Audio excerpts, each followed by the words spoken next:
اے مولا علی میں بھوکا ہوں، میرے کھانے کا کوئی انتظام نہیں ہے مولا، اگر ممکن ہو تو مجھے کچھ کھلا دو، میں بھوکا ہوں، میں نے کچھ نہیں کھایا ہے۔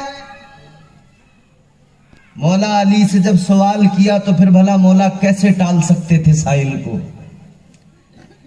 ایک انار تھا، سائل بھی کھڑا ہے، ادھر فاطمہ کی فرمائش بھی ہے۔ سوچنے لگے کیا کروں، اگر انار میں نے اس مانگنے والے کو دے دیا، سائل کو دے دیا، تو فاطمہ کو جا کر کیا جواب دوں گا؟ کبھی کچھ نہیں مانگا ہے، آج ایک انار مانگا ہے۔ ساری زندگی میں فاطمہ نے مانگا ایک انار، اب امتحان کا وقت ہے، کیا کروں؟ مگر مولا علی مشکل کشا حیدر کرار نے مانگنے والے کو دیکھا، اور دیکھنے کے بعد میں دل نے فیصلہ یہ کیا کہ بیوی میری ہے، مصطفیٰ کی بیٹی ہے، سمجھ جائے گی، سمجھا دوں گا، منا لوں گا، لیکن اگر اس کو نہیں دیا تو کہیں ایسا نہ ہو کہ اللہ ناراض ہو جائے۔ اب وہ انار میرے مولا علی نے اس مانگنے والے کو دے دیا۔ نعرہ تکبیر، اللہ اکبر، نعرہ رسالت، یا رسول اللہ، نعرہ حیدری، یا علی۔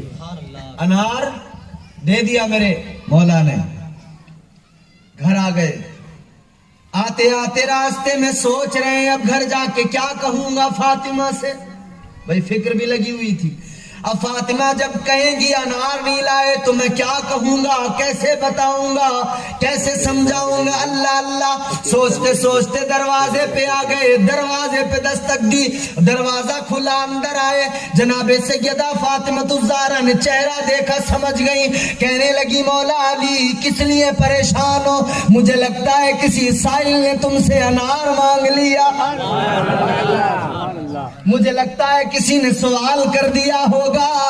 کہنے لگے مولا فاطمہ تم نے کیسے اندازہ لگایا، فاطمہ تم کو کیسے معلوم ہوا؟ کہنے لگی مولا میں جانتی ہوں اگر مولا علی سے کوئی سوال کرے تو سائل کو کبھی ٹال نہیں سکتے ہیں۔ مولا علی کہنے لگے ہاں ایک سائل نے سوال کیا تھا فاطمہ، میں نے وہ انار اس کو دے دیا۔ کہا کوئی بات نہیں، ابھی باتیں ہو رہی تھی، گفتگو ہو رہی تھی کہ دروازے پہ پھر دستک ہوئی۔ مولا علی آگے بڑھے، دروازہ کھولا، کیا دیکھا؟ میرے آقا کے پیارے صحابی جناب حضرت سلمان فارسی کھڑے ہیں اور 9 انار لے کر آئے۔ مولا علی سے کہنے لگے علی آقا نے انار بھجوائے ہیں، 9 انار علی کے حوالے کر دیے۔ مولا علی نے دیکھے 1 2 3 4 5 6 7 8 9 کہا یہ تو 9 ہیں، کہاں 9 بھیجے ہیں؟ مولا علی فرمانے لگے 9 انار ہمارے نہیں ہیں، کسی اور کے ہوں گے، ہمارے نہیں ہیں۔ کہا حضور نے آپ کے لیے بھیجے، مولا آپ کے لیے بھیجے؟ کہا نہیں ہمارے لیے نہیں بھیجے، 9 انار ہمارے نہیں، اس لیے کہ اگر ہمارے لیے ہوتے تو 9 نہیں ہوتے، پورے 10 ہوتے۔ اس لیے کہ اللہ کا وعدہ ہے من جاء بالحسنتی فلہ عشر امثالھا، جو اللہ کی راہ میں 1 خرچ کرتا ہے اللہ 1 کے بدلے 10 عطا فرماتا ہے۔ اب یہ یقین کی مضبوطی دیکھیں، یقین کی دولت اسے کہتے ہیں۔ میرے مولا علی نے فرمایا 9 انار ہمارے نہیں، کسی اور کے ہوں گے، ہمارے ہوتے تو 10 ہوتے۔ اللہ اللہ جیسے اتنا کہا تو حضرت سلمان فارسی نے جیب میں ہاتھ ڈالا، 10واں انار بھی نکالا اور کہا مولا میں تو آزما رہا تھا، امتحان لے رہا تھا، اللہ کے نبی نے یقیناً 10 ہی انار بھیجے ہیں، 10 ہی انار آقا نے بھیجے ہیں۔ اسے کہتے ہیں یقین، اسے کہتے ہیں ایمان کی مضبوطی۔ ان الذین قالوا ربنا اللہ ثم استقاموا تتنزل علیہم الملائکہ، یہ ایمان کی مضبوطی ہے۔ اگر یقین کمزور ہے تو ایمان مکمل ہو ہی نہیں سکتا ہے۔ میرے مصطفیٰ کریم صلی اللہ تعالی علیہ وسلم نے اس امت کو